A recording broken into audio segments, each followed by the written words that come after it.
buenas noches nuevamente a todos y cada una.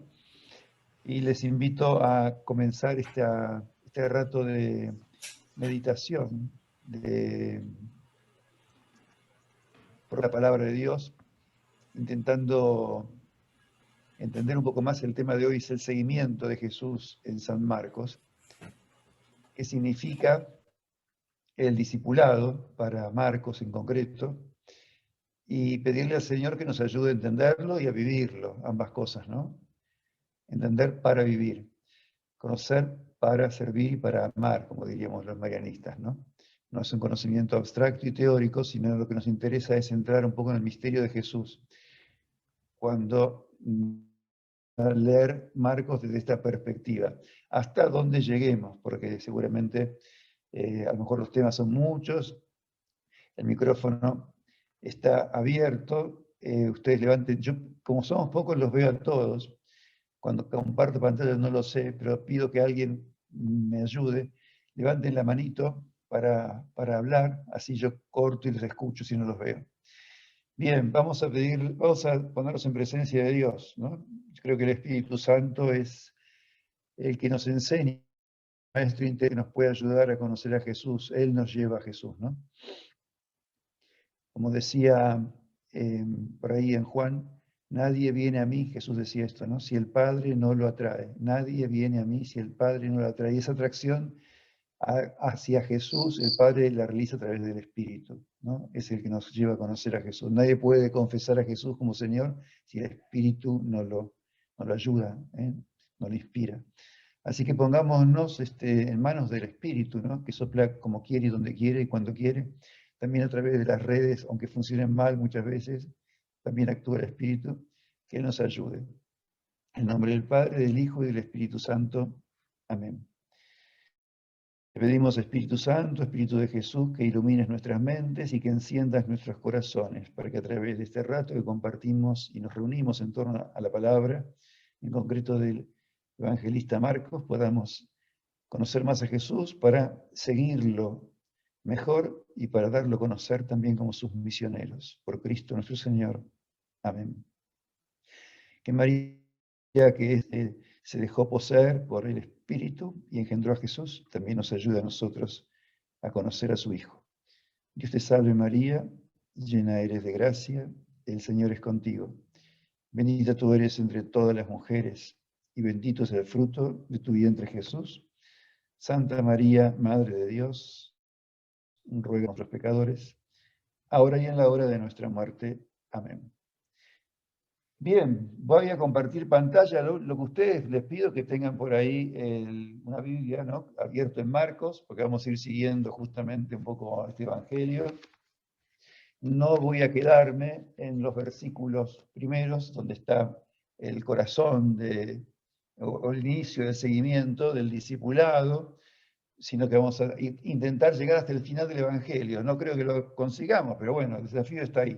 Entonces ténganlo delante para ir siguiendo algunos textos, las partes, cada una de sus Biblias seguramente divide a Marcos, ya nos lo explicaron en la primera clase, de modos distintos, ¿no? Los autores, los intérpretes, los biblistas, fraccionan, digamos, las secciones de diversos modos. Perdón, Hay una Luis, coincidencia básica. ¿podés levantar un poco el volumen?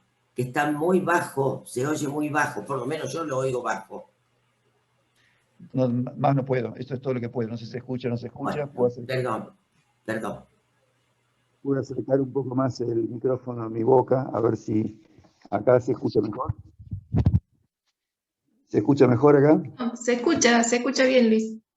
Sí, están congelados. Se escucha bien, Luis. ¿Se escucha? Sí. ¿Seguro? Bueno, gracias. Entonces, les decía que tengan ahí el Evangelio, sí, el Evangelio de Marcos delante. Y yo inicio partiendo un texto, vamos a ir siguiéndolo.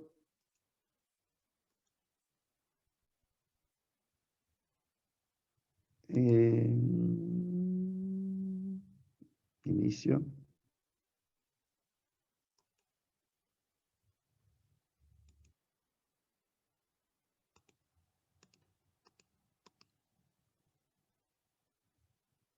A ver cómo empieza esto. ¿Por qué no puedo empezar? ¿Dónde dice inicio?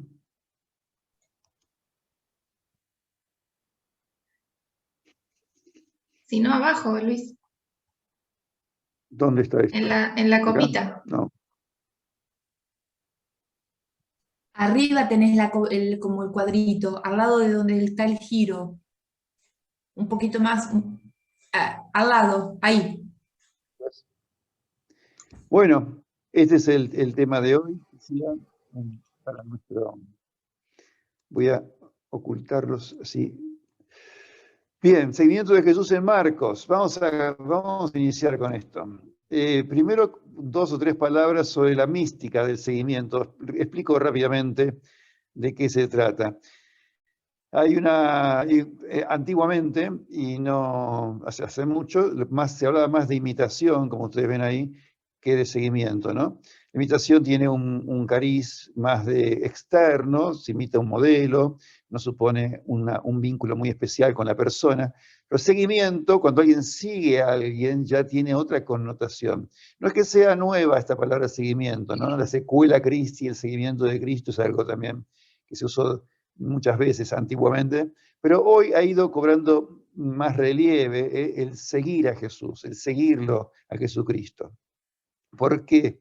Porque justamente supone un tipo de relación con Él más íntima, ¿no? Más, yo diría, hasta amorosa, cosa que la imitación no la supone. Uno puede imitar a alguien, pero no amarlo, ¿no? Pero el seguimiento sí, uno sigue a la persona que le interesa de verdad, que ama, ¿no? Y ahí hay se establece un vínculo diferente. Y todavía habría un paso más a dar, que no vamos a entrar en esto, ¿no? Que es la configuración con Cristo, que Cristo se meta en nosotros, que nosotros nos transformemos en Cristo. Como decía Pablo, ¿no? En su carta a los Gálatas, Pablo decía, ya no vivo yo, es Cristo que vive en mí. Este es el ideal del cristiano, finalmente, ¿no?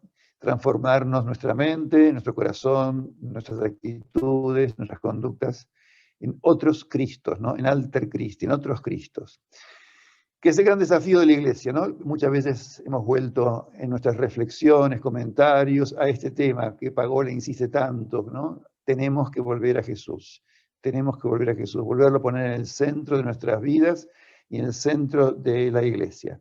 Bien, dicho esto, ¿no? Que el seguimiento es una cuestión que es una mística, que nos supone una mística, vamos a ir avanzando. Recordando esto primero, porque si no lo recordamos, ya lo dijeron el otro día, no entendemos bien el sentido y por qué Marcos enfoca así el tema del seguimiento, que podría haberse también estudiado, se puede estudiar en otros evangelios, ¿no? En concreto, en Juan, por ejemplo, es muy distinto y es muy interesante también. Estamos en Marcos nosotros. Y Marcos, recuerden que le habla a cristianos de Roma, origen pagano, perseguidos, sin duda entre ellos mártires. Bueno, los mártires no leyeron este evangelio, pero bueno, pero había mártires, ¿no? Perseguidos. Y lapsis. Lapsis son aquellos que empezaron el catecumenado, incluso se bautizaron y renunciaron a la fe, volvieron a las costumbres paganas por miedo. No todos eran mártires y héroes, ¿eh? Había también de carne y hueso como nosotros que renunciaron. Esto es lo que le pasaba a esa comunidad, ¿no? Eran perseguidos, de origen pagano, héroes y también algunos que habían manifestado esa debilidad en el seguimiento de Jesús y no lo habían podido seguir hasta el final. Escribe entonces Marcos para sostenerlos en su fe. Aunque al final, como vamos a ver, del Evangelio, en Marcos 16, 8, este es el final real, después hay un agregado que es agregado canónico, no es muy esperanzador como termina. Después lo vamos a ver, porque termina abruptamente con las mujeres que van a la tumba y se van sin decir nada. Ese es un final realmente extraño, el de Marcos, por eso la Iglesia o alguien se vio como obligado a agregarle un final feliz, digamos, ¿no? Ese final feliz, sin embargo, son pocos versículos, y repite 3 veces en ese final feliz que los discípulos no creían y que Jesús les reprochó su incredulidad. Entonces, fíjense, la incomprensión y la ceguera de los discípulos es una constante en Marcos. Incomprensión y ceguera. Lo de la ceguera es muy simbólico porque las 2 partes en que se divide en general el Evangelio de Marcos terminan con curaciones de ciegos. Con curaciones de ciegos. Interesante también este dato. Bien. Tal vez lo que Marcos quiere decir con esto, tratando de meterme en su cabeza, es que si al maestro le pasó todo lo que le pasó, también no se extrañan los discípulos de que les pase, ¿no? Parece que es un consuelo un poco tonto, ¿no? Esto de dar, si a él le pasó, a mí también, mal de muchos, consuelo de tontos, pero también es un desafío, ¿eh? Para que tomemos nosotros conciencia de lo que significa seguir a Jesús. Seguir a Jesús se supondrá siempre esta dimensión conflictiva, ¿no? Conflictiva. Esa es otra de las líneas que atraviesa el Evangelio de Marcos, el tema del conflicto. Fíjense qué interesante, Jesús empieza su predicación después de pasar por la experiencia de Dios, ¿no? ¿Se acuerdan? El bautismo, en el desierto, Jesús tiene esa experiencia de ser amado, la prueba en el bautismo, en el desierto, la prueba, la tentación, el discernimiento en el desierto. Pasa por eso y sale a la acción Jesús cuando arrestan a Juan Bautista. ¿Ven? Cuando en el conflicto con Juan, en la persecución de Juan, ahí Jesús se moviliza y sale él al ruedo. Podríamos decir a reemplazarlo, pero no es exactamente lo que él hace, no lo reemplaza Juan, sino que toma un camino un poco distinto. Pero eso lo moviliza mucho. Entonces, desde el principio se puede decir esto, ¿no? Jesús es seguido y es perseguido. Desde el inicio del Evangelio, Marcos lo presenta así. Un Jesús que va a ser seguido y que va a ser perseguido también. Bien. La otra cosa que tenemos que recordar en Marcos es que otra de las líneas que recorre todo el Evangelio de Marcos es la preocupación por la identidad de Jesús. Marcos lo que nos quiere revelar finalmente es quién es Jesús, y con este criterio, en general, los exégetas, los biblistas, dividen el Evangelio, ¿no? Y lo analizan. Marcos va revelando hasta el final la identidad de Jesús. Fíjense, al inicio empieza con una definición, una fórmula de fe, digamos, ¿no? Buena noticia, Evangelio, tampoco esto es... Ninguna palabra es casual, no comienzo como en el Génesis, en los inicios. Buena noticia, Evangelio, con mayúscula, y Jesucristo, que significa esto, ¿no? Jesús Mesías, Hijo de Dios. Esto es la introducción, en la primera versículo del Evangelio. Y después, ¿se acuerdan? Había como dos partes, una primera que termina en 8:30, que es acá, donde termina demostrando en boca de Pedro que Jesús es esto, Mesías. Pedro solamente habla que es el Mesías. Y una segunda parte, hasta el final del Evangelio, como ven, hasta el 16:8, que es el final no canónico, el final, donde nada menos que el centurión dice, es el Hijo de Dios. ¿Está? Jesús Mesías, Hijo de Dios, en el primer versículo, y después Mesías, en boca de Pedro, Hijo de Dios, en boca del centurión. Y esto él lo va construyendo de una manera así como una novela, yo diría casi en un sentido, ¿no? Porque como una novela de misterio, ¿no? Porque Jesús con sus comportamientos, con sus actitudes, con lo que él va haciendo, permanentemente es una conducta, yo diría, disruptiva, podríamos decir hoy, ¿no? Que va despertando admiración, crítica, sospecha, ¿quién es este? ¿De dónde viene la autoridad? ¿Por qué hace estas cosas, no? Los discípulos mismos, fíjense, lo siguen, qué interesante esto, lo siguen, estamos en el capítulo 4 ya, y no saben bien quién es. ¿Quién es este que hace el viento y el mar lo obedecen? ¿Ven? Lo siguen sin saber exactamente quién es todavía. Entonces el misterio de Jesús se va a ir revelando de a poco. Ya vamos a ver cómo. Sus parientes mismos piensan por un momento que está loco. Así que esto es lo que Jesús despierta esto y Marcos se aprovecha de esto, si quieren, para ir metiéndonos en el suspenso e ir revelándonos a Jesús de a poco. Va a ir revelando a Jesús, podríamos decir, vamos a explicarlo un poco más después, en el camino. Jesús es un caminante, Jesús es un itinerante, no es como el bautista que está en un solo lugar, y en el camino, en el seguimiento, es como Jesús revela su identidad. Esto es una clave muy importante. La identidad de Jesús se manifiesta y se conoce siguiéndolo. Si no lo seguís, no lo conoces. Puedes estudiar, puedes saber mucho de Jesús, de su historia, pero a Jesús lo conoces de verdad cuando empezás a seguirlo. ¿Sí? Esto es una clave fundamental y el Evangelio está construido así, es una maravilla esta cuestión, ¿no? Marcos así lo construye. Va revelando a Jesús a medida que van caminando. ¿Hacia dónde? Hacia la cruz, hacia Jerusalén. Se va entendiendo. Si ustedes, si no me entienden, me pegan, o si no me escuchan, me avisan. ¿Me están escuchando por lo menos? Porque yo no los veo. ¿Me escuchan? Sí, sí, Sí, bien. Se Sí, escucha se escucha muy perfecto. bien. Escucha Bueno, bien. me alegro, gracias. Seguimos entonces, avancemos. Bueno, vamos entonces entrando ya en el tema del seguimiento y discipulado en Marcos, ¿no es cierto? Vamos avanzando en este punto. Hay una primera y breve introducción que tiene el Evangelio, ¿no? Que habla de Juan Bautista. Esto es la primera parte del Evangelio a la cual aludíamos recién, ¿no?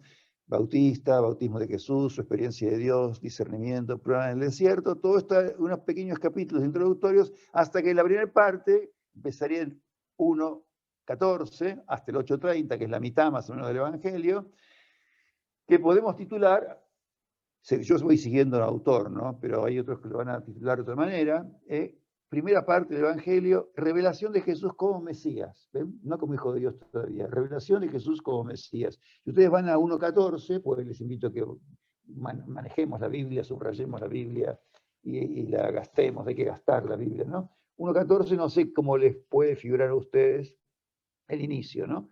Pero lo que yo tengo acá, dice esto, otra Biblia dice esto, revelación del Mesías, del reino de Dios y de sus signos, ¿no? Y después incluso hay subpartes dentro de estos 8 capítulos. Pero cada uno seguramente, según su Biblia, tendrá un modo de división, o un título le habrá puesto ya. El título obviamente no es parte de la Biblia, ¿no? Es parte de lo que nos ayuda a entenderla. La Biblia, acuérdense, está escrita y no tenía ni versículos, ni capítulos, ni nada. Después alguien le fue poniendo capítulos, le fue poniendo versículos, y ahora le vamos poniendo como títulos, introducciones para saber de qué va la cosa. Bien. Jesús inicia muy brevemente, ya les dije, la actividad apostólica justo cuando Juan es detenido, cuando se aparece el conflicto con Juan, Jesús salta a la acción y empieza a hablar de la buena noticia. Y la buena noticia es que está cerca del reino de Dios. Es interesante. Esto exige conversión, un arrepentimiento, un cambio de vida. Acá no voy a entrar en esto, quizás en otro momento sea un tema para que profundicemos. Las diferencias entre Juan y Jesús y las similitudes, ¿no? Porque Jesús habla de un reino que se hace presente ya, al que hay que abrirse ya. No hay que prepararse para otra cosa. Jesús habla del hoy. Juan habla de lo que viene, digamos, ¿no? Juan dice, Jesús dice, ya llegó. Por eso hay que cambiar de vida, para recibir el reino de Dios. No para evitar el castigo, un poco como decía Juan, sino para recibirlo, para abrirse y recibirlo. E inmediatamente, fíjense en el versículo 16 ya, inmediatamente empieza a llamar a gente Jesús, empieza a llamar a otros a seguirlo, a ir con él, vengan conmigo. Y entonces algunos de los que trabajan en el tema de la Biblia, exégetas, llamémoslo, hablan de que estos son relatos de vocación, lo llaman así. La vocación de los primeros discípulos, que eran pescadores, como ustedes saben. Esto que les pongo acá, del reino es lo que Jesús va anunciando, y no quiero entrar en más detalle de esto, quiero entrar sobre todo en los relatos de vocación, porque si no, no vamos a llegar. Estos primeros llamados los tienen allí en 16 hasta el 20. Simón y Andrés, después Santiago y Juan, hijos de Zebedeo, pescadores que están trabajando con sus barcas. Aparentemente Santiago y Juan quizás un poquito de mejor posición, porque dice, dejaron a su padre en la barca con los trabajadores, como que el padre tenía barca y quizás los empleados, no sabemos. Pero lo que es muy fuerte en esto, y claro, es el sentido comunitario que Jesús le va a dar a la misión. Jesús no es un solitario, no es un superhéroe solitario. un héroe que se arregla solo, un autosuficiente, arranca su vida apostólica en comunidad. Entonces, fíjense, interesante, está hablando del reino y inmediatamente nos dice, mira, el reino siempre supone, exige, promueve, crea, digan como lo quieran ustedes, comunidad. Siempre. ¿Ven? El reino se vive en comunidad, el reino genera comunidad. Es lo anti-individualista, digamos. No hay reino sin comunidad. No es un grupo de gente yuxtapuesta, amontonada. Comunidad es, ¿no? Entonces, Marcos va mostrando, ¿ven? Marcos va revelando las cosas de a poco, que el reino, en estos signos de Jesús, porque Jesús no habla acá de comunidad, en el comportamiento de Jesús, en las actitudes de Jesús, muestra que este reino se gesta desde el inicio, porque Jesús gesta la comunidad, va gestando la comunidad desde los inicios de su predicación. Y acá algunos datos que son interesantes, ¿no? A la inversa de cómo sucede normalmente, ¿qué es lo que sucede? Los discípulos buscan al maestro. El maestro es famoso, conocido, y los discípulos iban al rabí a presentarse y a escuchar sus enseñanzas, a aprender de él, ¿no? En cambio, acá es Jesús quien toma la iniciativa. Esto es llamativo, esto no acontece habitualmente. Tampoco Jesús se las daba de rabí, ¿eh? Jesús no se las daba de rabí. Pero además no era un rabí, era un profeta en tal caso, era un laico, pero no era un maestro, no era un estudiante de teología en Jerusalén, se cuenta, era un campesino. Y él toma la iniciativa, él es el que llama. Y esto no es menor que la iniciativa venga de Jesús. Después vamos a ver cómo hay vocaciones frustradas porque en general son las que tomaba la iniciativa la persona y no eran llamados por Jesús. Entonces, el seguimiento de Jesús siempre, acordémonos, es una respuesta. Hay un don, un llamado, ¿ven? Que es personal además y que nos pide respuesta. No nace del voluntarismo personal. Somos convocados a formar una nueva comunidad que tiene sus exigencias. Las primeras exigencias que encontramos en estos llamados primeros es dejar y seguir. Dos verbos importantes que podemos subrayar. Dejaron y siguieron. Pero no dejaron por dejar, dejaron para seguir. Dejar tiene sentido para seguir, no por una cuestión masoquista o porque sea malo tener, digamos. Se deja por algo superior, que es el seguimiento de Jesús. Esto es importante, son dos cosas que van juntas. Se deja para seguir. Si no dejas, no puedes seguir. O sea, el seguimiento supone un desprendimiento, siempre, de algún tipo, no quizá vendiendo la barca o dejando la familia. Tampoco, eso también se podría analizar más profundamente, cuánto dejaron, cuánto no dejaron, pero sí hay un dejar real, concreto, en el caso de ellos, porque tienen que empezar a caminar con Jesús, evidentemente, ¿no?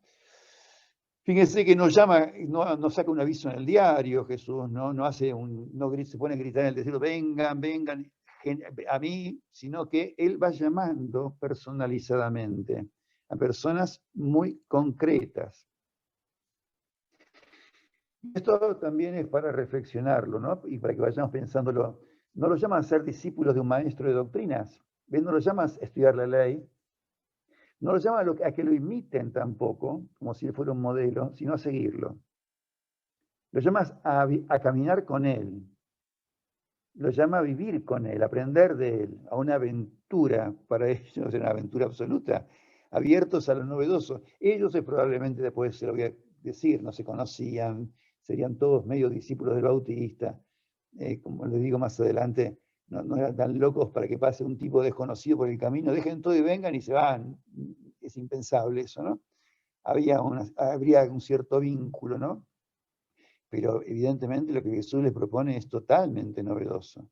No era lo que habían vivido con el Bautista, ni mucho menos, ¿no?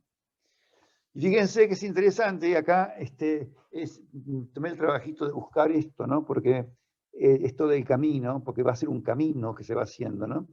En los inicios al cristianismo, cristianos, acuérdense que se los empezó a llamar más tarde en una comunidad de Antioquía, ¿no?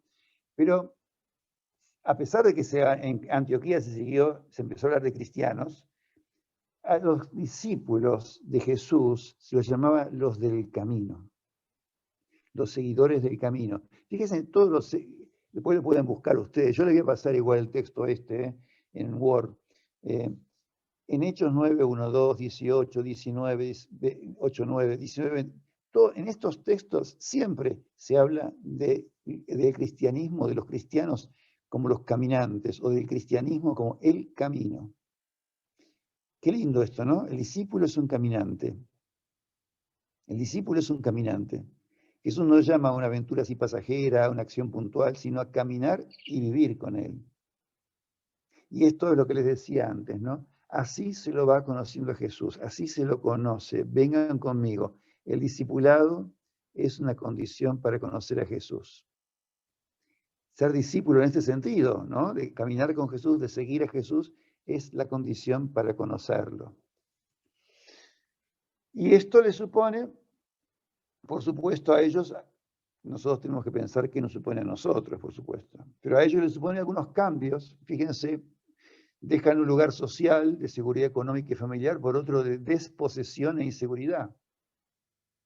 Dejan su lugar social de seguridad económica por otro, porque ellos van a empezar una práctica itinerante, desposeídos, ¿no? E inseguros. A veces decían no tenían tiempo para comer, o andaban comiendo espigas por el camino, no pierden su seguridad. Dejan también que cambian, dejan un trabajo conocido por otro desconocido, para el que no están preparados. Estaban preparados para ser pescadores de pescados, de peces, va. Los invito a ser pescadores de hombres. El detalle es esto, la profesión no se las cambia, seguirán siendo pescadores, pero los cambia de destinatarios, ya no de peces y de geografías. Y acá hay una palabra interesante, los haré. No dice son pescadores de hombres, van a ser pescadores de hombres, los haré. Lo cual supone que para llegar a ser pescadores de hombres hay un proceso, un aprendizaje también, un camino para hacer. No ser pescador de hombres porque sí, así nomás. Jesús nos hace, nos va haciendo de a poco pescadores de hombres. También acá hay toda una simbología en la cual no vamos a entrar porque obviamente no terminamos más. ¿Qué significa pescar hombres, no? Pescar hombres. Bueno, porque se puede entender muy mal esto, ¿no? Puede sonar feísimo, pescar hombres como una especie de proselitismo, cosas por el estilo. O puede entenderse simbólicamente y alegóricamente muy bien, ¿no? Porque los hombres no pueden vivir en el agua, hay que sacarlos del agua para que vivan, ¿no? Hay que pescarlos, hay que sacarlos. A los peces los sacás del agua y se mueren, pero a los hombres si no los sacás del agua nos morimos. Bueno, hay todo un simbolismo en esto en el cual no entramos, ¿no? ¿Qué tienen que dejar? Y esto también es más profundo todavía. Un proyecto personal centrado en sus necesidades propias, en las necesidades de ellos y de sus familias, por otro proyecto personal en que la prioridad la tendrán las necesidades de los demás. Fíjense qué interesantes, ¿no? Dejan un proyecto personal de vida, centrado en atender y es legítimo las propias necesidades y las de su familia por otro proyecto en que la prioridad ya no son sus propias necesidades, sino las necesidades de los otros. Pequeño detalle, ¿no? Bueno, lo que les decía antes, ¿no? Que no podemos imaginar que estos hombres no conocieran a Jesús. No lo hubieran hecho. Si aparecía un loco y le decía, vengan, no lo hubieran hecho, ¿no? Seguramente fueron discípulos, el Bautista, todo. Bueno, otra historia, ahí lo dejamos. Avancemos.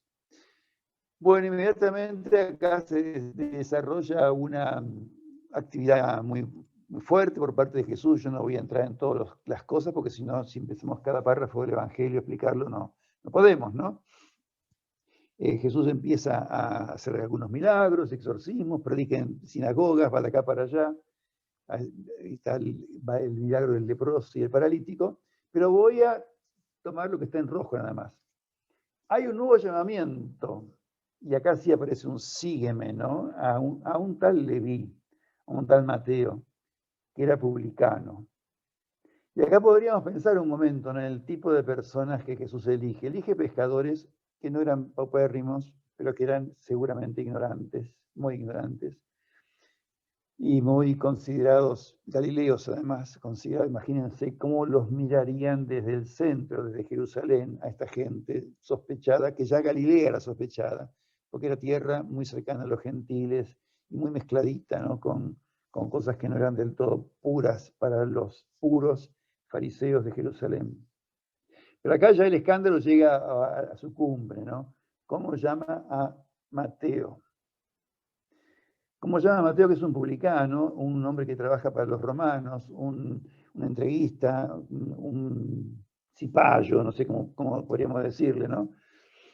Que además uno puede decir que es una profesión normal, alguien que trabaja para la FIP no necesariamente es un ladrón, pero los publicanos tenían muy mala fama. No voy a entrar tampoco en analizar los publicanos, que sería otro estudio muy interesante, porque había de todo también entre los publicanos, primera categoría, segunda categoría. Parece que Leví era un publicano de categoría intermedia, pero otro publicano que también Jesús siguió y se metió en su casa, baja del árbol, ¿se acuerdan cómo se llamaba? Baja del árbol, hoy me voy a alojar en tu casa. Ese parece que tenía un estatus un poquito más importante. Bueno, no importa, Jesús con los publicanos no tenía drama. Esto escandaliza no solamente escandaliza, fíjense, ¿por qué lo digo que es escandaloso? No es porque escandaliza a los fariseos y a los saduceos, y no les cuento los celotes, que eran nacionalistas fanáticos y fundamentalistas y andaban armados. Escandaliza a los mismos discípulos. Pedro, hay una película que lo muestra muy bien esto, no me acuerdo cuál es, pero lo muestra muy bien. Pedro dice, si entra Leví, yo me voy. ¿Cómo vas a meter en nuestro grupo de discípulos a Leví? ¿Estás loco? A este traidor. Porque Pedro y compañía tampoco eran nenes de pecho, no se crean. Pedro andaba con una espada, acuérdense, en el huerto va a aparecer en Marcos justamente con la espada y la usa además. No solamente que la tiene, sino que la usa. Así que todos nos lo había dejado. Dejamos todo, no todos, no, la espada la tenía. Jesús interesante, ¿no? Jesús tiene un grupo de discípulos que se va a constituir como comunidad, significa como comunidad, como una unidad, pero que es diverso. Elige un grupo diverso, no son todos iguales, no hay uniformidad, ¿ven? Hay unidad, hay comunión, que la van a construir muy lentamente, hasta Pentecostés prácticamente no termina la comunidad de consolidarse, porque huyen como ratas por tirante, pero el escándalo es al interior del grupo también. ¿Cómo llama a Leví? Bien, Leví deja todo, como hicieron los otros, y también lo sigue a Jesús, ¿no? Entonces digo, Jesús va asumiendo la segunda frase en rojo, que es muy importante, y ya se lo dije al principio, este conflicto que atraviesa todo el Evangelio, ¿no? Asume actitudes que desconciertan, que generan asombro, y primeras e casi inmediatas reacciones adversas. Enseguida genera Jesús con su comportamiento. Bueno, el primer milagro, prácticamente de los primeros milagros, cuando Jesús cura al paralítico, ¿no? Dice, ¿cómo? ¿Cómo puede perdonar pecados, por ejemplo, ¿no? Entonces, llama la atención cómo los dirigentes judíos van cada vez lo ven menos a Jesús, cada vez lo ven como más peligroso, hasta que al final en un momento deciden matarlo. Pero la oposición va desde el principio. No pueden, ni los mismos discípulos pueden entender que un Mesías y que un ser humano haga las cosas que hace Jesús o diga las cosas que dice Jesús. Pero para nosotros, que estamos viendo el tema del seguimiento y el discipulado, ¿qué nos dice esto? Que la vida de Jesús y de sus seguidores no es un camino fácil. No es un lecho de rosas. No. La conducta de Jesús, enseñanzas, actitudes, todo esto, ¿ven? Y sobre todo los vínculos con los pecadores, cuestionan a todos. Y esto a los mismos discípulos los tiene que haber cuestionado muchísimo. Los discípulos, la verdad que tuvieron una vida al lado de Jesús. Yo creo que los siguieron porque Jesús los encandilaba. No sé si los enamoraba, porque vieron que el primer momento del enamoramiento es el encandilamiento. Yo creo que él tenía una personalidad que encandilaba y hay un magnetismo muy especial. Y ellos, por eso digo, sin saber quién era él todavía, y saber las consecuencias que tenía de seguirlo, lo seguían. ¿Ven? ¿Por qué? Porque lo que Jesús hacía, y sobre todo estos vínculos con los pecadores, cuestionan mucho. Jesús, fíjense, Jesús, el maestro a quien ellos siguen, se junta con los malos y es condenado por los buenos, hablando socialmente de lo socialmente aceptable. Los buenos son los fariseos, los sacerdotes, los jefes religiosos, teóricamente son los buenos. Los buenos lo condenan a Jesús y los malos lo siguen. Entonces los discípulos dirían, ¿y acá qué pasa? ¿Vieron? ¿Qué pasa con este Señor que estamos siguiendo? ¿Cómo no lo si es el Mesías, cómo no lo legitiman las autoridades religiosas? Entonces, el conflicto y las dudas que vivieron en su proceso de conocimiento de Jesús fueron realmente muy notables y terribles tienen que haber sido. ¿Ven? Por momentos, una crisis existencial. ¿A quién estamos siguiendo? ¿Por quién hemos dejado todo? ¿Se dan cuenta? Una persona que va a ser condenada por nuestros jefes religiosos. No parece casi conflicto con los romanos. Los romanos no. Uno podría decir, Jesús tiene un movimiento que mesiánico, junta multitudes, junta gentíos. Los romanos deben decir, este tipo es peligrosísimo, vamos a aniquilarlo ya. No aparecen. Más aún cuando a veces aparecen son, entre comillas, buenos o hacen cosas buenas. Salvo cuando lo matan porque presionan los dirigentes judíos, ¿ven? Ahí aparecen los romanos. Pero como que el movimiento de Jesús, su prédica, parece que a los romanos que andaban todo el tiempo atentos, porque los judíos eran muy revoltosos, terminaron muy mal, ¿no? Años 60 se cansaron los romanos y destruyeron todo, todo destruyeron, pues se hartaron de los judíos, porque la verdad que es un pueblo muy fuerte y con mucha identidad, que no aceptaba la dominación. Había revueltas permanentes y entonces estaban atentos, ¿no? Con binoculares mirando todo el territorio, con espías por todas partes, y con Jesús no aparecen. ¿Se dan cuenta? No lo persiguen, no lo siguen, solo es perseguido por los dirigentes religiosos. Es curioso también, ¿no? Es para pensarlo. Bueno, en medio de toda esta actividad desbordante, estamos ahí por el capítulo 3, que dice que tan desbordante que la gente se le tiraba encima para tocarlo, no tenían tiempo ni para comer. En medio de esa cuestión, Jesús, no sé, tal vez consciente de que solo no puede, ya estaba con sus discípulos, por supuesto, pero que necesita alguna apoyatura más, elige a 12, ¿no? Entonces acá pasamos a los relatos de elección. Antes dijimos de vocación, ahora lo llaman de elección. 12 que es interesante, tiene todo un simbolismo, ¿no? Con las 12 tribus de Israel. Tal vez Jesús empezó a pensar en un nuevo pueblo, una nueva familia. 12. Dice a los que él quiso, a los que él quiso. Si vemos a Mateo 3, lo tienen ahí, fíjense, subió a un monte, lo cual también es muy significativo de la subida al monte, ¿no? Los elige desde un lugar donde Dios está muy próximo, un lugar donde se produce la experiencia de Dios en general. Cuando suben al monte, ahí Dios se revela. En otro evangelio dice que pasó la noche en oración antes de elegirlos. Igual su discernimiento con Judas parece que no fue el mejor, digamos, ¿no? Bueno, llamó a los que él quiso. Otra vez, la iniciativa viene de él. ¿Sí? La iniciativa viene de él. Son 12, número simbólico. ¿Para qué? Esto también es muy lindo y muy hermoso. Para dos cosas, para que convivieran con él. Esto podemos pensar que de una manera más íntima, y vamos a ver que a partir de la mitad del Evangelio Jesús va a dedicarse más a los 12 y a los discípulos en general. En la primera parte del Evangelio hasta el 8 es más gentío, que se repite muchas veces, muchedumbres, pero en otro momento, cuando se encaminan a Jerusalén, Jesús como que se enfoca en sus discípulos y en sus apóstoles. Y para darles poder para expulsar demonios, para enviarlos a predicar. Dos cosas para el apostolado, no solo para que convivan con él de un modo intimista, no solo para que trabajen, hace falta trabajadores, trabajen, no solo activistas, ni intimistas ni activistas, sino sus discípulos, los 12, deben convivir con él, porque van a aprender en la convivencia de cómo tienen que actuar, y para enviarlos a predicar. Ayer hablábamos en la misa Fue muy lindo, una reflexión muy profunda sobre el tema del poder, ¿no? Y como decimos, Jesús comparte el poder, que el poder no es malo cuando se usa para expulsar demonios, es malo si se usa para aprovecharse de los demás, para usarlos.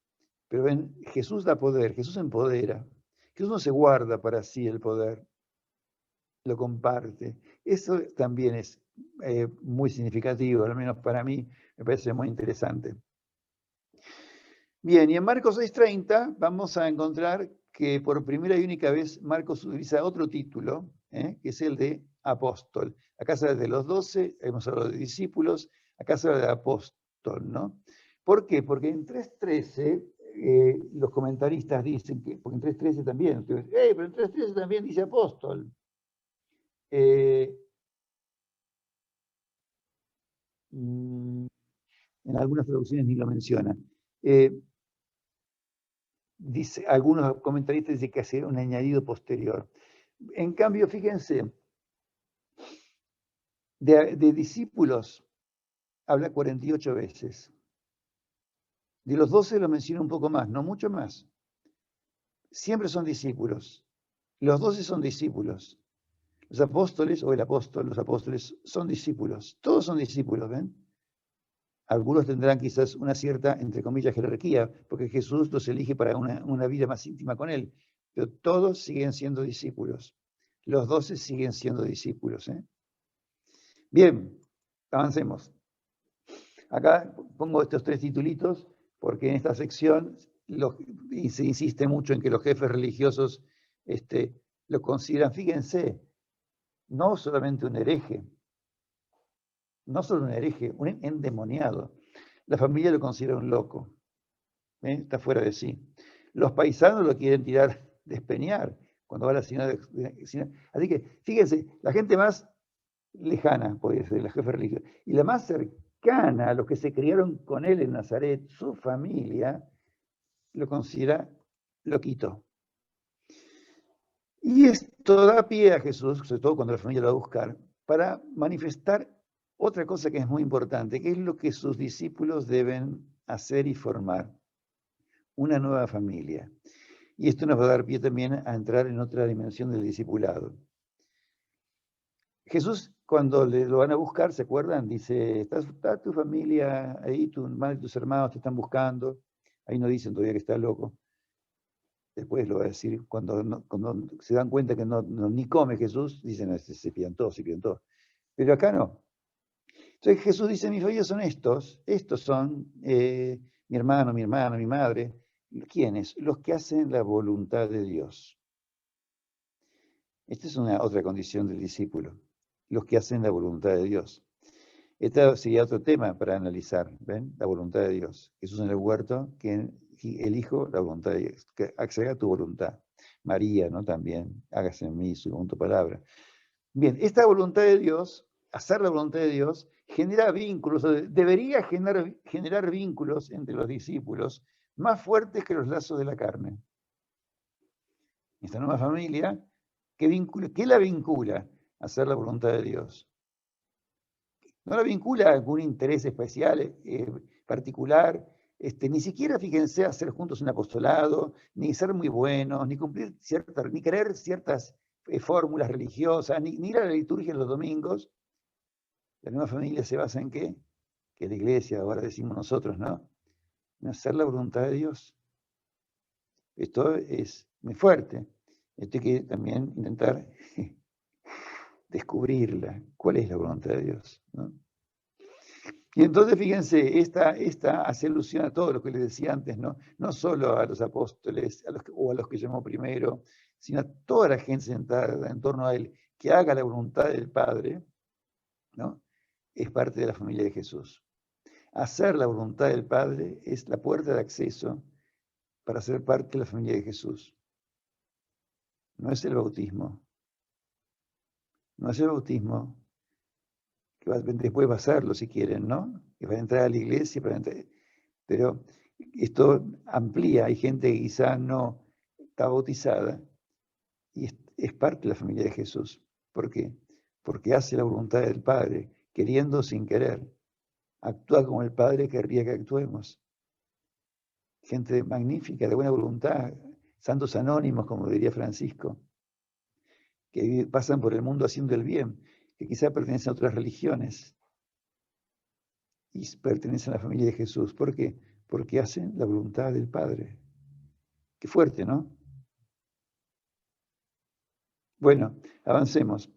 Y terminemos con esto, de gentío. Esta primera parte del Evangelio de Marcos pone muy fuerte de relieve el gentío, las multitudes que siguen a Jesús. Fíjense, todas las citas en que de una u otra forma, en general muy explícita, se habla de las multitudes y el gentío. Uno no sabe cómo,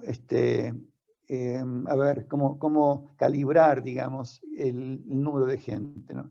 Gentío y multitudes y multitudes y multitudes, uno piensa que no podrían ser por lo que les decía de los romanos, ¿no es cierto? Enseguida pensarían que es una insurrección, que es un peligro y los dispersarían o los masacrarían, como hacían habitualmente, ¿no? Los romanos no preguntaban mucho. Si eran romanos, sí, a Pablo, por ejemplo, que era romano, lo respetaban mucho y hay que juzgarlo, pero si no eran romanos, hermanos, hermanas, los aniquilaban, los crucificaban por miles, los crucificaban por miles. Entonces, pero sin embargo Marcos insiste en esto y me pareció, cuando yo leía el Evangelio, muy relevante eso, ¿no? Hasta el capítulo 8, la mitad del Evangelio, gentío, después va a desaparecer el gentío prácticamente. Cuando la cosa se pone fulera, cuando Jesús va a empezar a partir del 8 a hablar de la cruz, vamos a Jerusalén, anunciando la pasión, el gentío empieza a desaparecer, ¿vieron? Se quedan los discípulos más cercanos.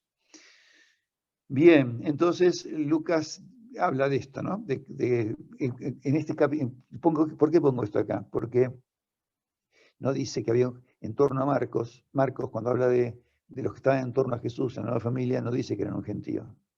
Dice los que estaban en torno a Jesús. Pero Lucas, en el paralelo, dice que los que estaban en torno a Jesús en ese momento eran un gentío. Curioso, ¿no? No eran unos poquitos, no eran los discípulos solos, era un gentío que estaba allí. Jesús señala el gentío. Bueno, entonces, digamos así, para cerrar, para quien quiera seguir a Jesús, volvemos al tema del seguimiento, quien quiera ser discípulo de Jesús, misión de Jesús, el requisito es hacer la voluntad de Dios. Lucas lo va a decir un poquito más claro todavía. Escuchar la palabra de Dios y ponerla en práctica. Bueno, primero escuchar y poner en práctica. Marcos, más escueto, siempre dice hacer la voluntad de Dios. Punto, hacer la voluntad de Dios. Lucas dice escuchar la palabra primero y ponerla en práctica. Buenísimo, avancemos entonces, si me van siguiendo, avancemos. Este último apartadito va hasta el final, hasta la mitad del Evangelio.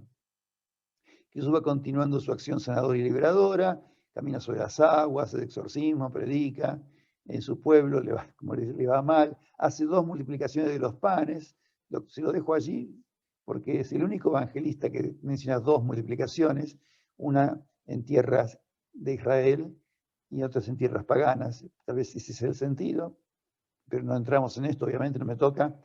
Y sí destaco esto en esta etapa. Hay un ex endemoniado, Jesús va a tierras extranjeras, paganas, digamos, se cruza el lago y hay un endemoniado, muy endemoniado, o muy loco, digamos, como ustedes quieran pensarlo, al que Jesús cura. Pero era terrible, metía miedo ese hombre. Y Jesús lo cura. ¿Se acuerdan? Después lo echa y Jesús manda el demonio, porque Jesús manda el demonio a los chanchos. Los chanchos se suicidan porque no aguantan a los demonios, entonces se suicidan de un acantilado. Y el hombre, el ex endemoniado, vaya a saber por qué, quizá por agradecimiento, por encandilamiento, por lo que ustedes, o por vergüenza de volver, cuando haya estado en pelotas, le da vergüenza de volver a la familia, por lo que sea, uno no sabe por qué. Dice, quiero seguirte, quiero ir con vos. Y Jesús no lo deja. Acá tenemos un caso de seguimiento en la iniciativa, viene de un hombre que con buena voluntad lo quiere seguir y Jesús no lo deja. Y le dice, a vos te encomiendo que anuncies esta buena noticia en tu familia. Y el hombre va y lo hace. Ahí sí rompe su vergüenza, rompe sus prejuicios, lo que piensa que la gente pensaría de él, imagínense, después de años de estar así, ahí aislado, tirado, como un loco, empieza a anunciar a Jesús. Tal vez sea el primer apóstol de Jesús? ¿Un ex endemoniado? Podríamos chequearlo, se lo dejo ahí como tarea. Después Jesús va a enviar a sus discípulos, a los 12 los va a enviar. Pero eso viene después de este hecho. El primero aparentemente acá, que anuncia a Jesús, el primer apóstol de Jesús, el primer misionero de Jesús, es un ex endemoniado. Así que todos nosotros todavía estamos a tiempo de ser misioneros. Nadie es indigno, ¿no? Creo. Un ex endemoniado. Como en Juan, ¿quién es el primer misionero de Jesús en Juan? La mujer samaritana, la de los 5 maridos. Esa es la primera que nos va a anunciar a Jesús, a sus compañeros, a sus amigos, vecinos del pueblo que encontró al Mesías. Es muy curioso esto. Los evangelios siempre nos desconciertan cuando nos metemos a leerlos así, con un poquito de lupa. ¿Vieron? Y el que después, justamente después del ex endemoniado, aparece, estamos hablando de seguimiento, de misión, los 12, ¿no? Pero como el enfoque es este en general, ¿no? Jesús los manda casi como hacer una formación práctica, lo está formando a ellos, ¿no? Y vieron que la formación hay más teórica y más práctica. La teórica, que la habíamos pasado un poquito por alto porque son las parábolas del reino que Jesús, pocas parábolas cuenta Marcos, pero cuenta unas cuantas parábolas del reino que son generalmente con semillas agrícolas, muchas de ellas, no la mayoría. Y acá lo va mandando de a 2 en 2, porque es lógico. Jesús siempre quiere que trabajemos en equipo, en comunidad, no solos, no somos solitarios, con lo mínimo que no demasiado, vituallas y pesos y valijas y equipaje, ligeros de equipaje, e insiste más en las actitudes y conductas que en lo que deben transmitir. Fíjense, yo leí y releí varias veces esto, y no les dice, enseñen tal cosa, no es una catequesis, no los prepara teológicamente, no les prepara la cabeza, les prepara el corazón y las conductas. Lo que más le importa a Jesús es la conducta, por eso cuando dicen que transmitan paz, curen a los enfermos, y después sí, digan que el reino se acerca. Entonces, lo que llega a decir Marcos es esto, predicaban que se arrepintieran, nada más, ni siquiera hablan del reino. Lo único que hacen es, predicaban que se arrepintieran y sanaban, exorcizaban. Porque también, como decíamos antes, les dio poder, no se guardó el poder para sí mismo. Bien. Y otra cosa que llama la atención, porque está ahí un paralelo con la segunda parte del Evangelio, la ceguera de los discípulos. Es otro tema que ustedes lo van a encontrar en 8, 14, 21. Si quieren lo pueden ver ahí, podemos ir un momentito, así desempolvamos la Biblia, 8, 14, 21. A ver si alguien lo encuentra y lo quiere leer. Así descansa mi voz un momento. 8, 14, 21.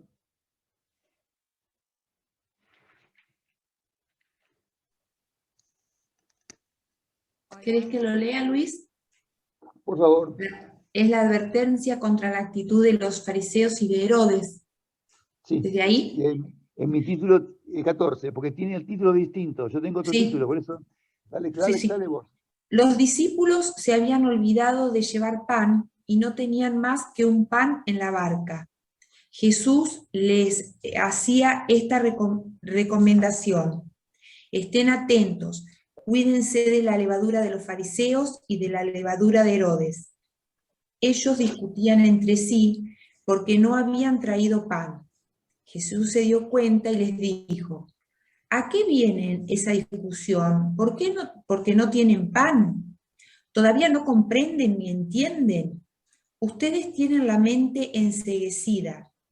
Tienen ojos y no ven, oídos y no oyen. ¿No recuerdan cuántas canastas llenas de sobras recogieron cuando repartí 5 panes entre las 5.000 personas? Ellos le respondieron: 12. Y cuando repartí 7 panes entre 4.000 personas, ¿cuántas canastas llenas de trozos recogieron? Ellos les respondieron: 7. Entonces Jesús les dijo: ¿todavía no comprenden? Bueno, Ahí está, ¿no? Se dice en un momento expresamente eso, que ellos tienen ojos y no ven. Y si siguen un poquito más ustedes, van a encontrar un milagro. ¿Qué milagro sigue a continuación, Marcela? La curación de un ciego. Curación de un ciego. No es tan tonto, Marcos, ¿no? No es casual la cosa, ¿no? Después de esto, nada más y nada menos, viene la curación de un ciego. Yo tengo que achicar esto porque si no, ahora, por verlos un momentito, ahora sí, a ver si logro achicarlos más. Bien, no importa. Ahí estamos. ¿Se entiende entonces? Vamos a ver que después es el ciego que está en Betsaida y Jesús lo cura aparte, no entramos en la curación. Es simplemente llamar la atención sobre esto, ¿no? Ceguera de los discípulos y curación de un ciego. Es como una ironía, ¿no es cierto? Una ironía. El ciego termina viendo, los discípulos están ciegos. Bien. Y acá viene otra cosa que es muy importante y se refiere justamente a la identidad de Jesús, que como les decía es otro tema que es transversal, la identidad de Jesús. Y acá ya es Jesús quien toma la iniciativa, fíjense, él pregunta, ¿quién dice la gente que soy yo? Y luego ustedes, ¿quién dicen que soy yo? Esto está en los 3 sinópticos, narrado de una forma interesante, diferente. Mateo especialmente lo narra muy fuerte, porque hay algunas cosas que son muy comunes. Nos interesa sobre todo por una cuestión. Pedro confiesa, tú eres el Mesías. A esto quería llegar Marcos. Primer parte del Evangelio termina, acuérdense, Mesías, Hijo de Dios. Mesías termina en el capítulo 8 con Pedro. ¿Se acuerdan? Les decía, y Hijo de Dios terminará al pie de la cruz. En Marcos, Jesús, Marcos es muy escueto. Jesús no le dice a Pedro que está inspirado de lo alto. Oh, feliz de ti, Simón Pedro, porque esto no te lo inspiró la carne ni la sangre, sino no le dice nada, no le dice nada. No le da ningún poder. Tú eres Pedro, sobre esta piedra edificaré mi iglesia. Mateo lo dice. Marcos no dice nada de esto. Pero sí recoge la incomprensión de Pedro después. Eso no se lo calla. Y eso que parece que era medio amigote de Pedro, ¿no? Porque dicen que Marcos escribió el Evangelio de Pedro y de Pablo, porque con Pablo también anduvo, parece. Pero finalmente en Roma, Pedro muere en Roma, parece que Marcos fue cercano a Pedro. No esconde esto, como no va a esconder después la negación de Pedro, ¿no? Pero no entiende el sufrimiento, la condena y la muerte, y tal vez Jesús le aplicó un epíteto que no aplicó a otras personas, a las cuales también les dijo otras cosas, ¿no? Sepulcros blanqueados. Jesús tampoco se callaba, decía las cosas. Pero a Pedro le dice Satanás. A Pedro le dice Satanás. Quiere decir que Pedro está actuando aquí, cumpliendo la misma función que cumplió Satanás en el desierto, tentándolo. Marcos, acuérdense que no cuenta las tentaciones, ya lo vimos eso. Lucas y Mateo la desarrollan, Juan no las menciona casi. Pero Marcos no las menciona, pero Satanás lo tentó. Acá Satanás es Pedro, que lo tienta, lo quiere desviar del camino difícil, lo quiere desviar del camino del sufrimiento y de la cruz.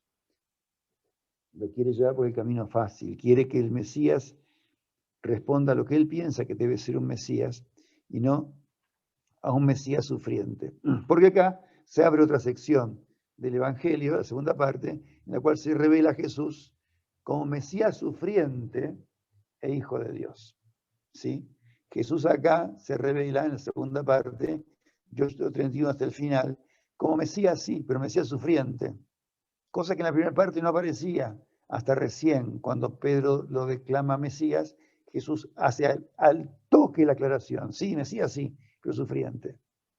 E Hijo de Dios es el añadido que se le va a dar en este capítulo. Bueno, rápidamente, para ver si llegamos cerca del final por lo menos. Jesús anuncia 3 veces el camino doloroso del Mesías. Acá lo tienen. Después lo pueden mirar 3 veces, hace el anuncio, Marcos lo repite, Y las 3 veces sus discípulos no comprenden, no logran entender, no logran aceptar. Las 3 veces. La primera es Pedro. No puede ser esto, Señor. Lo lleva aparte. Estás equivocado, estás loco. ¿Qué te pasó? ¿Qué te fumaste? Satanás, le dice Jesús. La segunda vez son los discípulos, que no entendían, dice Marcos, el asunto, y no se atrevían a preguntarle. No solamente no entendían lo que Jesús les estaba enseñando, sino que no se atrevían a preguntarle. Estaban con miedo. ¿Quién sabe qué pasaba acá, no? ¿Qué les generaba esto a ellos? Y la tercera vez, los 12, Jesús iba adelante, ya cuando estamos en plena subida a Jerusalén, y cuando Jesús anuncia esto, que está en 32-34, Jesús, fíjense, adelante iba, no, y los demás lo seguían, estaban sorprendidos y con miedo, otra vez, y no preguntaron nada frente a esto. En realidad, no debe llamarnos mucho la atención, porque realmente Pablo lo va a retomar después. Dice, esto, un Cristo, un Mesías crucificado, es un escándalo para los judíos y es una necedad para los gentiles. El misterio de la cruz es un misterio de la cruz. Entender, es muy difícil de entender. Y cuando a veces uno intenta dar explicaciones, mete las patas o dice estupideces. Por eso muchas veces, qué lindo, ¿no? Es lindo, no es lindo, pero frente a ciertas situaciones de dolor, qué mejor que callarse la boca y acompañar y dar un abrazo. Es peor intentar poner palabras, pues son palabras muchas veces son vacías o son mentirosas. No, el Señor necesitaba un angelito en el cielo y se lo llevó. ¿Se dan cuenta? Qué horrendo. Capaz que a alguien le sirve de consuelo, pero es horrendo. ¿Se dan cuenta? ¿Qué imagen de Dios es esa? Entonces digo, mejor callar. El misterio de la cruz es un misterio. Jesús lo va a intentar explicar y va a decir que era necesario que el Mesías pasara por acá. Bueno, y hay que entrar en esto, no es porque más que sea un misterio no quiere decir que no hay que pensarlo. Hay que pensarlo y pensándolo uno llega a cosas hermosas también, pero seguirá siendo siempre un misterio. Que vale la pena que profundicemos quizás en otro momento.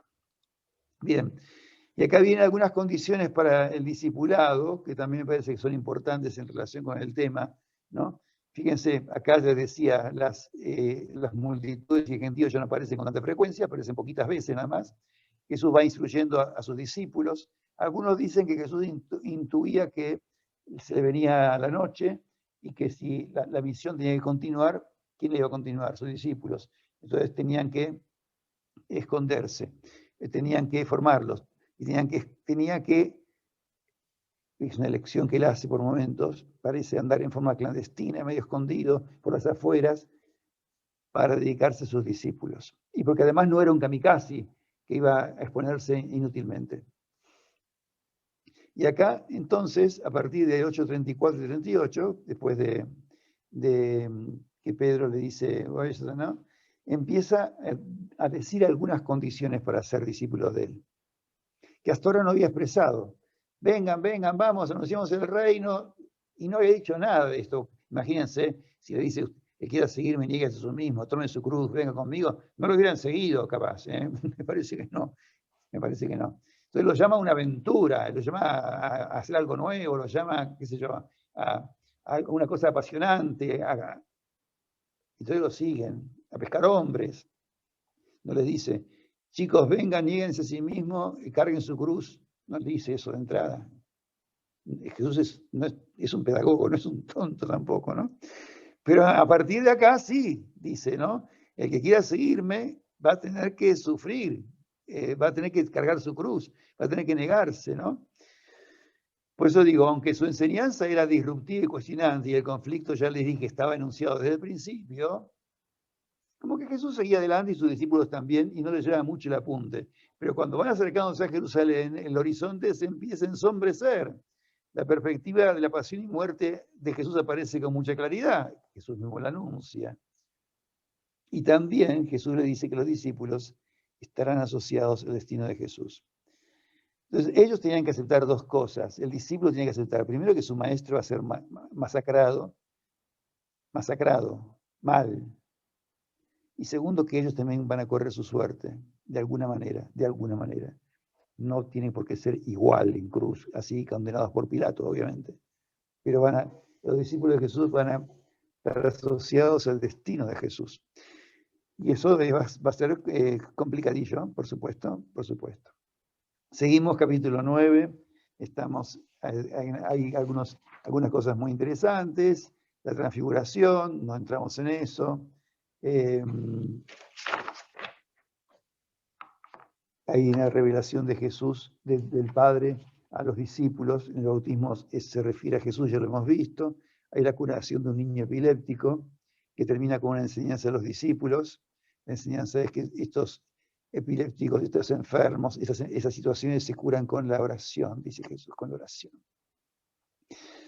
Y justamente a raíz de esto hay una enseñanza que viene a ser la siguiente, la resumo rápidamente. Los discípulos que siguen sin entender el anuncio de Jesús, fíjense, están en otro registro, porque cuando Jesús les anuncia su pasión, al toque, se ve que no entendían nada realmente, pobrecitos, se ponen a discutir quién es el más importante. Jesús hablando de su muerte y resurrección, ¿sí? Porque las dos cosas anuncia. Y ellos discutiendo sobre quién es el más importante. Están en otra totalmente distinta. Y están siguiendo a Jesús. Quiere decir que yo también tengo que preguntarme, ¿yo estoy siguiendo a Jesús? Sí. ¿Todos nosotros seguimos a Jesús? Sí. Pero capaz que estamos en otra. Capaz que no estamos entendiendo nada tampoco. Y estamos siguiéndolo. Con buena voluntad, sí. Estos muchachos seguían a Jesús de onda, con buena voluntad, un poco interesadamente, sí. Con motivaciones un poquito mixtas y espurias, sí. Pero lo seguían. Y dejaron cosas por seguirlo. Porque estaban encandilados de él. Pero seguían mezquinamente discutiendo quién es el más importante. Y yo me pregunto esto, ¿no?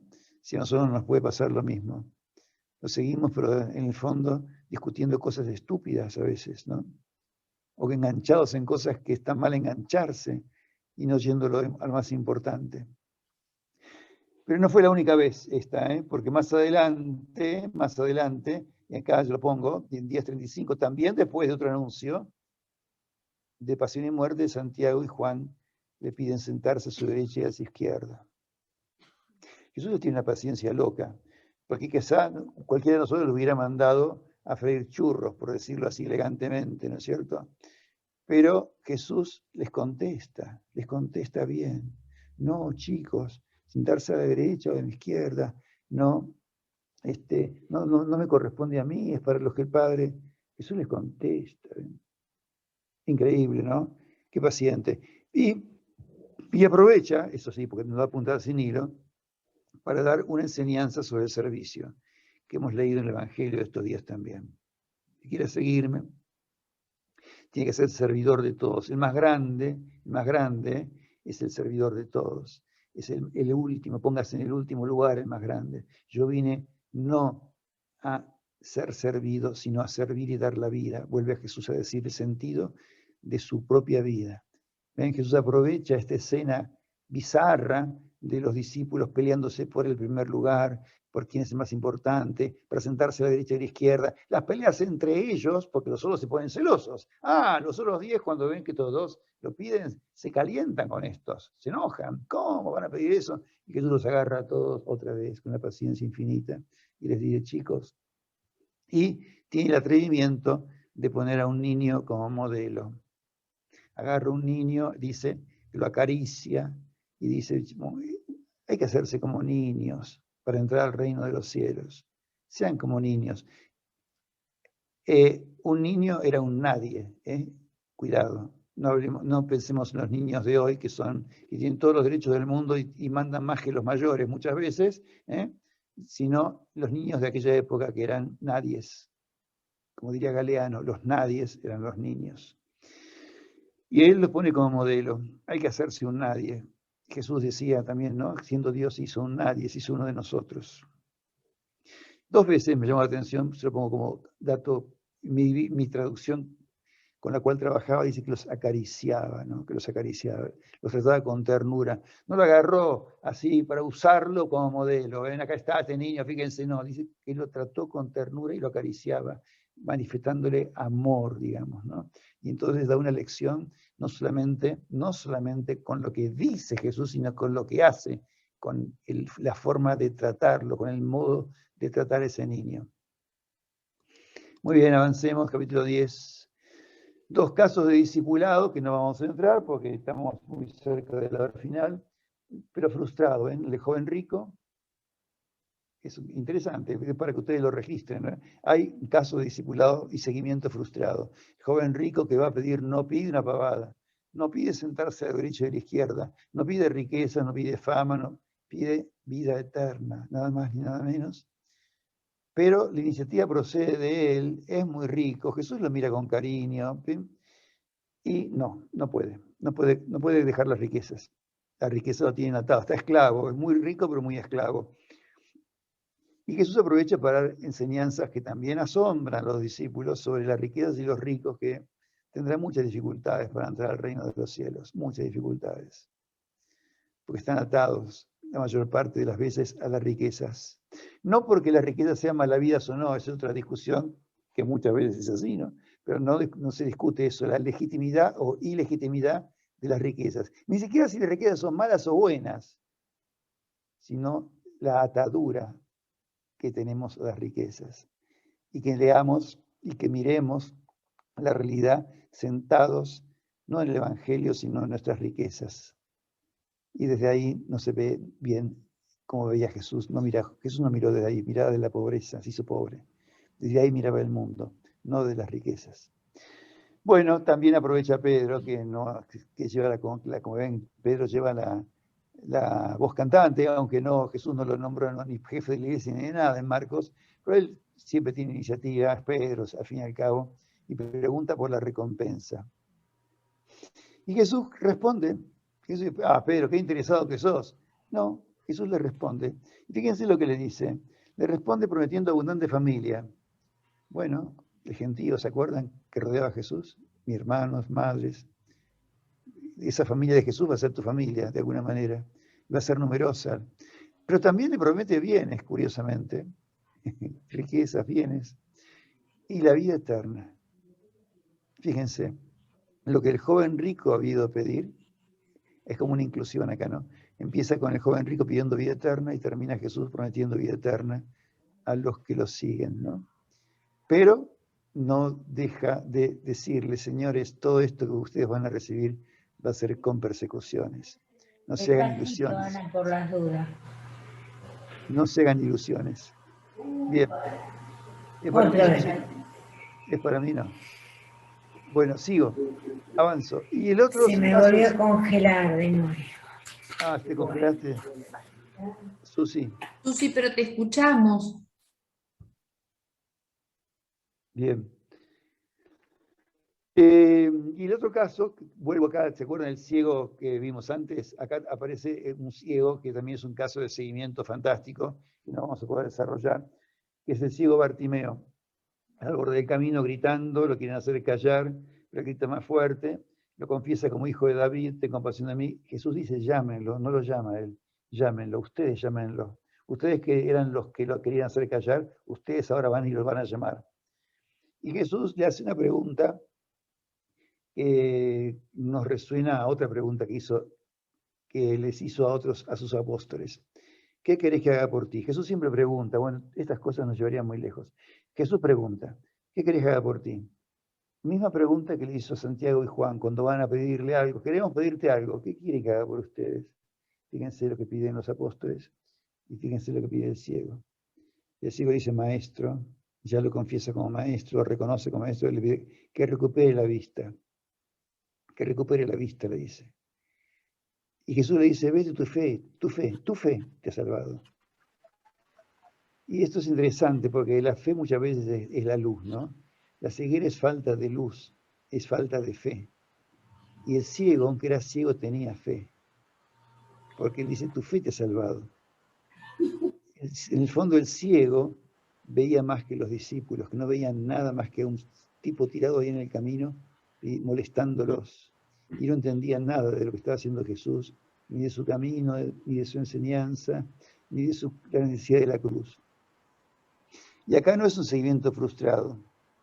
Dice, recuperó la vista y lo seguía por el camino. Fíjense qué interesante, ¿no? Acá hay un seguimiento, acá hay una curación y un seguimiento. Jesús no le dice, no me sigas, lo deja que lo siga.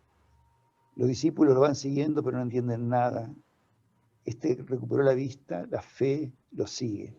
Entonces podemos decir esto, ser discípulo es seguir a Jesús en el camino a Jerusalén, a inmolarse y a dar la vida por los demás. El ciego lo sigue a Jesús en este camino. Y la pregunta, ¿no? ¿Quién estaba más ciego, el ciego o los discípulos? Bueno, este es el último milagro de Jesús, excepto si consideráramos un milagro lo de la higuera estéril, que es una cosa, es un signo distinto. Y concluimos acá, ¿no? Siguen ciegos los discípulos, en 8, 14, 28, por ahí también hay una recriminación. Después ustedes lo pueden ver, así avanzo un poquito más y llego a la entrada triunfal. Vamos a seguir esto, vamos a pasarlo para que nos queden 2 minutos para ver al centurión, las discusiones, Jesús contraataca, las parábolas, discute con fariseos, saduceos, herodianos. Aparece un buen fariseo que a Jesús le da ocasión para hablar del primer mandamiento, el discurso escatológico, que no entramos, por supuesto, y le entrega, ¿no? Hay una decisión de matar a Jesús, la unción en Betania, que no es de María, es en la casa de Simón el leproso, es interesante, tradición de Judas, última cena, con él en el huerto, entrega al Padre, todo esto va en el capítulo 14, y no podemos dejar de decir que está el abandono de los discípulos. Acá tenemos que detenernos un momento, ¿no? Porque los discípulos finalmente lo abandonan. Lo venían siguiendo, pero en el momento de la verdad, en el huerto, todos, dice, lo abandonaron y huyeron. Lo seguía un joven envuelto solamente con una sábana. ¿Se acuerdan que hablamos un poquito de este del joven el otro día? Y lo atrapan a él, lo agarran al joven, porque se ve que venía cerca o se dieron cuenta que estaba siguiéndolos. Y él suelta la sábana y huye desnudo. Y acá es interesante, porque hay interpretaciones históricas que dicen que esto fue un hecho histórico.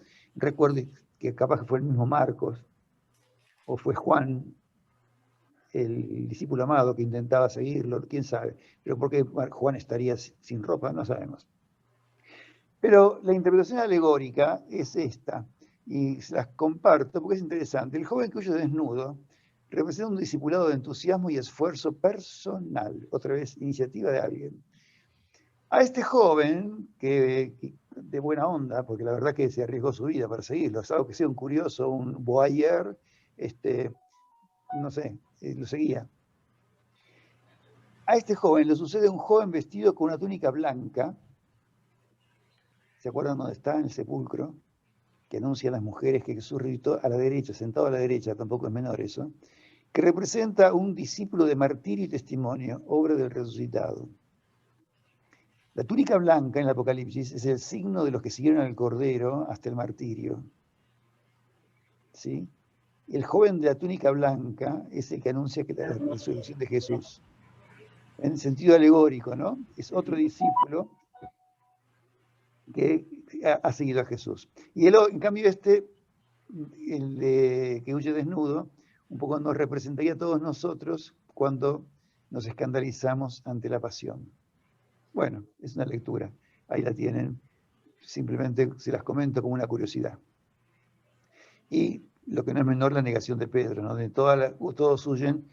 Pedro, reconozcamos que intenta seguirlo un poco más que los otros, por lo menos se mete ahí en la boca del lobo, después no le da el cuero, pero se mete en la boca del lobo, pobre Pedro, a veces siempre lo castigamos tanto, ¿no? Los demás huyeron todos y se fueron todos, y ni ahí estuvieron, Pedro estuvo ahí por lo menos un momento. Y bueno, también llora y se conmueve cuando cuando se acuerda de lo que Jesús había dicho, ¿no? Bien, acá vamos a terminar con el centurión romano, le robo 2 minutos, porque acá se cierra todo esto, ¿no? Con el Hijo de Dios. Fíjense, el centurión romano frente a la cruz, viéndolo morir, dice, acá está el texto tal cual, que estaba enfrente, no estaba al pie de la cruz, dice, estaba enfrente, delante de Jesús. Y lo ve morir, expirando, ¿no? Largando, ¿se acuerdan? Inspirar, expirar. Expirar es dar aliento, ¿no? Lo que hace Jesús, da su aliento en resucitado, acá lo larga, expira, muere, la última expiración. Y el centurión dice, verdaderamente este hombre era hijo de Dios. Confiesa la fe, lo que no faltaba al título que le dio Marcos al principio, Jesucristo, Mesías, hijo de Dios, ¿no? Pero digo, bueno, ¿cómo había expirado? ¿Qué pasó? ¿Cómo expiró para que diga esto? Bueno, expiró desnudo, insultado por todos. No hay buen ladrón en Marcos, no hay buen ladrón. Murió provocado por todos, no se puede salvar. No se puede salvar. A otros salvó. Muere gritando, con voz potente, gritando, lo marcó fuerte. ¿Qué grita? Dios mío, ¿por qué me abandonaste? Curiosamente, Marcos concede las palabras en su idioma original. Eloi, ¿te acuerdan? Lama Sabatani. Eloi, llama Sabatini, como leyó uno en la Pasión. Eloi, llama Sabatini. Bueno, Eloi, lama Sabatani. Bueno, por eso traduce, ¿no? Es, Dios mío, lo traduce para que entiendan los romanos, claro, obviamente. Y no hay otras palabras de Jesús en la cruz, en Marcos. Uno puede decir, y la Virgen no estaba ahí para Marcos, y tengo sed tampoco, y hoy estarás conmigo en el paraíso tampoco, y nada, no dice más que esto a Marcos, y un nuevo grito. La otra cosa que hace es gritar otra vez. Grita, Dios mío, grita otra vez Jesús lanzando un grito, expiró.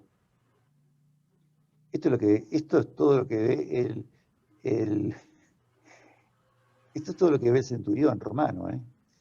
No vio ningún milagro, ¿eh? No vio que Jesús se bajaba de la cruz, no vio que curaban leprosos, nada, no vio nada. No hay perdónalos porque no saben lo que hacen, nada. Vio esto nada más. Y esto, digamos, yo lo veo como una cierta ironía, ¿no? Y que Marcos proponga como primera confesión de la fe en Hijo de Dios, ¿no? La fe de un centurión romano. Propone la fe de alguien que está persiguiendo y martirizando a los cristianos. ¿Se dan cuenta? Propone a un centurión, a un romano, como modelo de fe, a los cristianos que son perseguidos por los romanos. Yo no sé si esto no es una ironía, ¿esto qué es lo que es? Entonces les decía, no hay ningún signo, ningún milagro, ninguna palabra que justifique el acto de fe del centurión. Es una verdadera provocación para nosotros y para aquellos cuya fe se basa en signos y señales, apariciones y hechos extraordinarios y maravillosos. Es una provocación. Ojalá tuviéramos una fe así, ¿no? Que pudiéramos decir que sí. Nosotros frente al mal, esto muchas veces perdemos la fe. ¿Dónde está Dios? Frente a la pandemia. Frente a la pandemia, fíjense cómo hay Dios, ¿qué hace? ¿Dónde está? ¿Por qué no actúa? Si actuara y milagrosamente mandarnos una lluvia del cielo de agua bendita que nos cura a todos. Ven, ese es Dios. No hace eso. ¿Podría hacerlo? No sé. Supongo que no, o que sí. Bien, y termino, porque también esto también es medio paradójico. ¿Quién va a dar la cara para pedir el cadáver de Jesús? Un tal José de Arimatea, que era miembro del Sanedrín. Alguien que era parte del grupo que incomprendía a Jesús, que era un discípulo escondido, un discípulo oculto, que amaba a Jesús hasta jugarse la cara, o jugarse la fama, o jugarse la vida incluso, por pedir su cadáver a Pilato. Él va, según Marcos, él descuelga el cadáver, él lo pone en el sepulcro, él lo envuelve. ¿Quién? José de Arimatea. Ningún discípulo. Ninguno de los apóstoles, no los 12, tampoco las mujeres, nadie. Un tipo de afuera que seguro era discípulo implícito, digamos, discípulo escondido. Las mujeres estaban, vamos a porque si no, alguna feminista de acá me va a achacar que no las menciono. Estaban mirando dónde lo ponían, Son las que, por supuesto, mucho más cerca que el resto de los discípulos. ahí estaban, por eso son las que después van a ir al sepulcro. Y ahí termina, porque dejamos el 9:20 es lo otro que no vamos a comentar, en la resurrección, las mujeres que van a ungir el cuerpo, el anuncio por el joven, Jesús no aparece. No hay ninguna aparición en Marcos, salvo en el canónico. Pero acá no aparece Jesús. Un joven vestido de blanco les anuncia. Y les encarga algo que no es menor. Que vayan a decírselo a los discípulos y a Pedro. Otra vez aparece Pedro aparte, y a Pedro. Vayan a Galilea. Vuelvan a Galilea. Allí lo verán. Tal como él dijo. Digo, tal como él dijo. ¿Cuándo lo dijo? ¿Cuándo lo dijo? Bueno, acá está. En 14:28. En la última cena se lo había dicho. Cuando resucite, iré delante de ustedes a Galilea. El joven les recuerda esto, que Jesús ya se los había dicho. ¿Sí? Cuando yo resucite, voy a ir delante de ustedes a Galilea. Las mujeres huyen despavoridas, no dicen nada. Un final un poco abrupto y violento casi, digamos. Y entonces, bueno, se le añade esa otra parte, ¿no? Conclusión. Ser cristiano es aceptar y creer, ser discípulo, ¿no? Es creer y seguir a un Mesías sufriente, incomprendido y abandonado por todos. Para Marcos, si ustedes quieren seguir otro evangelio o tienen otras teorías, para Marcos, yo saco conclusiones de Marcos, ¿sí? Acá. No digo que sea lo único que se pueda decir. Yo me voy a atener a Marcos. Ser cristiano es esto. Seguir un Mesías sufriente, incomprendido y abandonado por todos. Que Marcos va develando de a poco, porque Jesús se lo conoce en el camino. Importante, Jesús lo conoce caminando con él, en el camino. Los demonios sí lo conocen, Jesús manda guarda secreto, pero el conocimiento de los demonios que tienen de Jesús no les sirve para nada. Hay un conocimiento de Jesús que es exacto quizás, porque aciertan, por eso Jesús lo hace callar, aciertan y es el Hijo de Dios, entonces sabemos quién eres, y no sirve. Y podemos tener también nosotros ese conocimiento. Sabemos mucho, estamos muy formados, hemos estudiado teología, pero no nos sirve para nada, porque no nos pone en el camino del seguimiento y de la aceptación del Mesías sufriente. La identidad de Jesús como una película de suspenso se revela recién al final, en Marcos. Esto es apasionante. Ya terminé.